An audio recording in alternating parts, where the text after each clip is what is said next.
सचिन पायलट ने टोंक से भरा नामांकन, रघु शर्मा सहित कई विधायक रहे मौजूद। सचिन पायलट ने आज टोंक में विधानसभा चुनाव के लिए नाम निर्देशन पत्र दाखिल कर दिया। इससे पहले उन्होंने कहा कि मुझे कहा गया है कि सभी को माफ़ करो और आगे बढ़ो, इसी लाइन पर मैं आगे बढ़ रहा हूं। हमारा न कोई मनभेद है, न मतभेद और न कोई गुट है।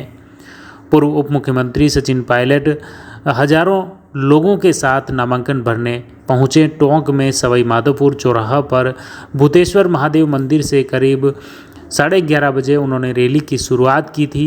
इससे पहले पायलट ने भूतेश्वर महादेव मंदिर में पूजा अर्चना भी की। पायलट की नामांकन रैली में विधायक डॉक्टर रघु शर्मा, प्रशांत बेरवा, राकेश पारीक, खिलाड़ी लाल बेरवा, टोंक प्रभारी अनिल चोपड़ा समेत हजारों कार्यकर्ता मौजूद थे। रैली के लिए बाजार में जगह जगह स्वागत द्वार लगाए गए। सचिन पायलट ने नामांकन दाखिल करने से पहले मीडिया से बात की। उन पर हुए सियासी हमलों को लेकर उन्होंने कहा कि मुझसे खड़गे जी और राहुल गांधी जी ने कहा है कि माफ़ करो और आगे बढ़ो, मैं उसी लाइन पर चल रहा हूं। वहीं उन्होंने कहा चुनाव जीतने के बाद मुख्यमंत्री कौन होगा, इस पर भी जवाब दिया। पूर्व डिप्टी सीएम ने कहा कि कांग्रेस कभी भी पहले से यह घोषित नहीं करती हैं। बहुमत आने के बाद पार्टी आलाकमान तय करता है कि नेतृत्व कौन करेगा।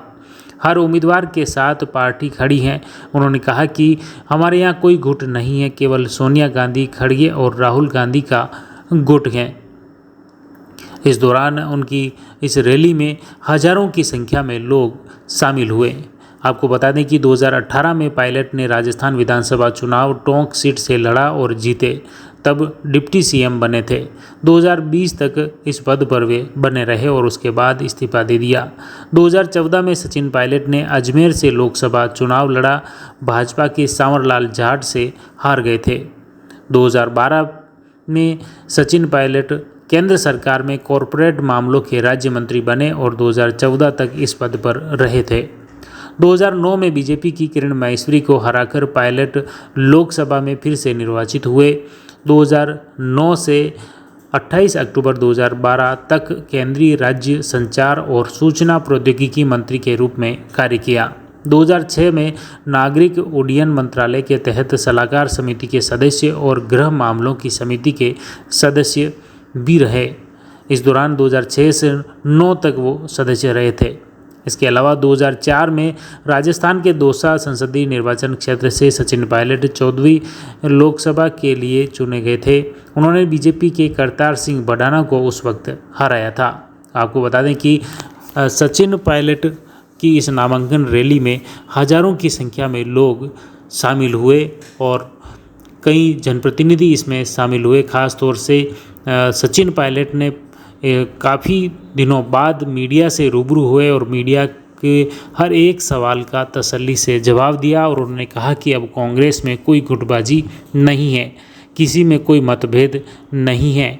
अब वे सभी एक होकर कांग्रेस चुनाव लड़ रही है और इस बार फिर से कांग्रेस की सत्ता आएगी।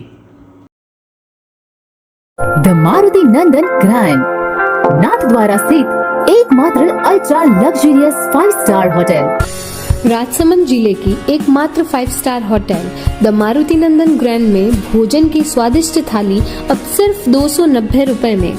श्रीनाथ जी की नगरी नाथद्वारा में इस सुनहरे अवसर का आनंद अवश्य उठाएं।